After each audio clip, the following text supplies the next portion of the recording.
안녕하세요. 오늘은 2학기 때 배울 새로운 대단원들을 보면서 어떤 내용들을 공부하게 될지 전체적으로 살펴보도록 하겠습니다.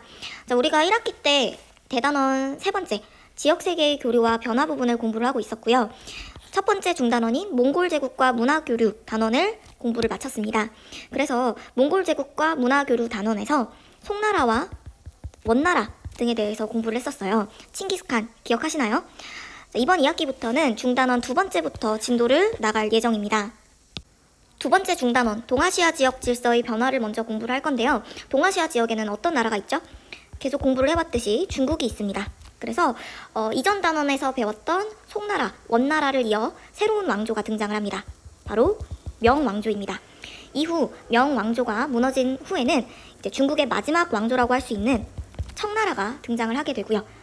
청왕조는 20세기까지 쭉 이어지게 됩니다. 중국 말고도 동아시아 지역에는 일본이 있죠. 그죠? 자, 일본이 있는데 일본에는 막부라는 무사 정권이 들어서게 되면서 무사 정권이 권력을 잡고 일본 정치 사회를 이끌어 나가게 됩니다. 이 막부가 시기에 따라서 조금씩 변하기 때문에 이 막부의 변화에 대해서도 공부를 해볼 거예요. 자, 동아시아 지역에 우리나라, 한국도 있죠. 자, 이 시기에 한국은 어떤 일이 벌어지고 있었을까요? 자, 중국의 명과 청 왕조가 들어섰다면 이 비슷한 시기에 한국에는 조선이 들어서게 됩니다. 그래서 약 14세기 중반부터 성립된 한국의 조선, 중국의 명청 왕조, 그리고 일본의 여러 막부들, 이런 부분에 대해서 두 번째 중단원에서 공부를 할 예정입니다.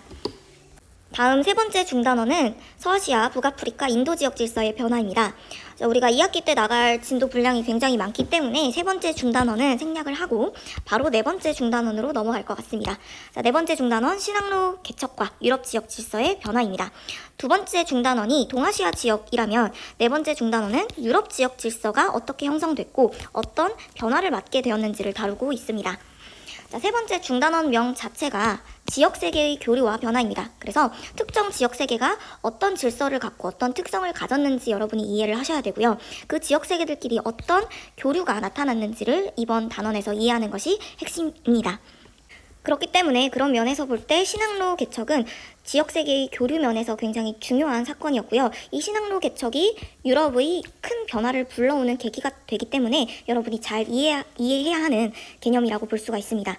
자, 신항로 개척, 이름에서도 알 수 있듯이 유럽이 새로운 항로를 이제 개척했다, 찾아냈다라는 뜻으로 받아들이시면 됩니다. 더 활발한 동방 교류를 위해서 유럽은 효율적인 항로를 찾아내려고 했고요. 이 신항로 개척 과정에서 유럽인들은 자기들이 이전에는 알고 있지 못했던 아메리카 대륙도 발견을 하게 됩니다. 그리고 이 아메리카 대륙에서 많은 정복과 착취를 하게 되고 여기서 가져온 금, 은을 바탕으로 유럽은 점차 발전을 하게 됩니다. 자, 이러한 신항로 개척이 이루어지는 시기가 약 15세기 후반입니다. 우리나라로는 조선이 성립되었을 때고요. 그리고 이제 중국으로서는 명나라가 유지되고 있을 시기라고 볼 수가 있죠. 그래서 이 신항로 개척을 기점으로 16세기부터 유럽이 이제 아메리카 이런 대륙으로부터 가져온 금, 은으로 경제적인 성장을 크게 하게 되고요. 이러한 경제 발전을 바탕으로 더 새로운 정치 변화를 이후 16세기부터 계속 꾀하게 된다고 볼 수 있습니다. 여러분이 좀 미리 아시면 좋을 게 이 신항로 개척 전후로 동양과 서양의 대세가 좀 크게 바뀌게 됩니다.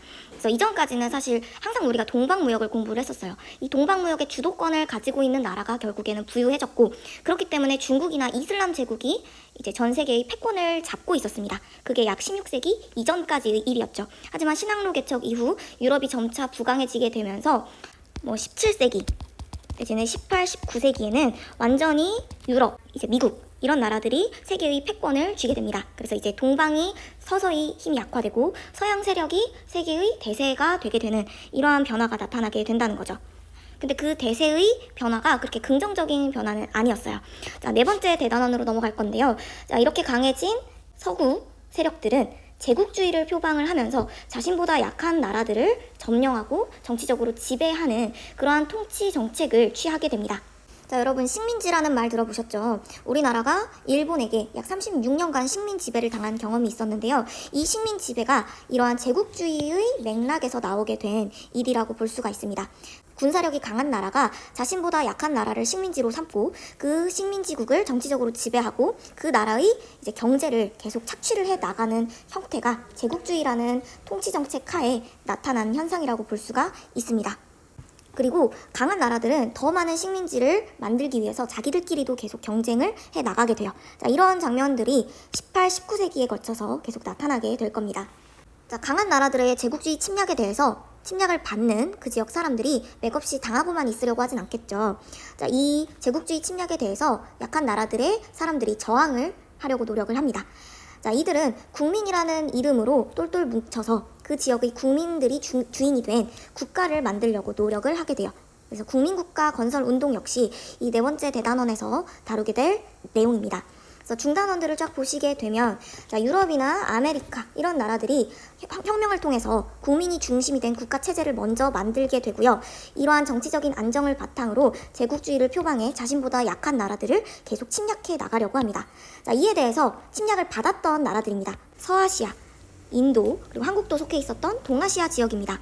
이곳에 살고 있었던 지역민들은 이 제국주의 침략국의 지배로부터 벗어나 그 지역에 살고 있는 사람들이 중심이 돼서 그들이 국민이 돼서 통합된 국가를 만들려고 노력을 합니다. 이 과정에서 침략을 받고 있는 서아시아, 인도, 동아시아 지역의 국민국가 건설 운동의 노력이 나타나게 된다는 겁니다. 그래서 이런 부분도 한번 공부를 해보도록 하겠습니다. 자, 이러한 일들이 18세기 내지는 19세기에 걸쳐서 일어나고 있는 상황들입니다. 자, 다음 5단원입니다. 5단원은 20세기를 다루고 있는데요. 5단원명 보이시죠? 세계대전과 사회변동입니다. 세계대전은 20세기에 일어난 두 차례의 세계전쟁을 의미를 합니다. 굉장히 큰 규모의 전쟁이었고요. 이 세계대전이 일어난 이유는 아까 식민지를 서로 더 많이 만들기 위해서 서구 열강들이 서로 경쟁을 한다고 했었죠. 이 경쟁이 더욱 이제 강해지다가 결국에는 두 차례의 전쟁으로 확장이 되었다고 볼 수가 있습니다. 그래서 어떤 이유로 세계대전이 일어나게 되었는지 그리고 그 전쟁이 가져온 변화는 무엇인지 이런 부분들을 5단원에서 공부를 할 예정입니다. 특히 첫 번째 중단원이 중요하다고 볼 수가 있겠죠. 자, 그리고 6단원 현대세계의 전개와 과제 부분입니다. 자, 두 번의 세계대전이 있다고 얘기를 했는데요. 제2차 세계대전이 끝나는 시점이 1945년입니다.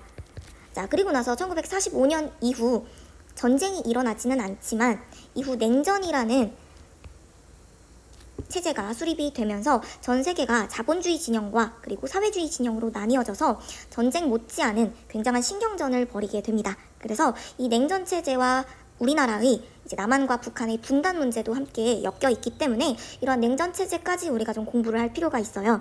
그래서 이 냉전 체제까지, 냉전이란 무엇이고 이게 우리나라 분단과 무슨 상관이 있는지 이런 부분을 이제 6단원에서 공부를 해볼 예정입니다. 그래서 계획대로라면 우리가 냉전 체제까지 공부를 할 예정입니다. 자, 그리고 마지막으로 우리가 수행평가를 어떤 부분에서 볼지 알려드릴게요. 아직 구체적으로 어떻게 수행평가를 볼 거다라고 설명을 하기는 조금 어렵지만 어떤 부분에서 수행평가를 볼지는 정해졌습니다.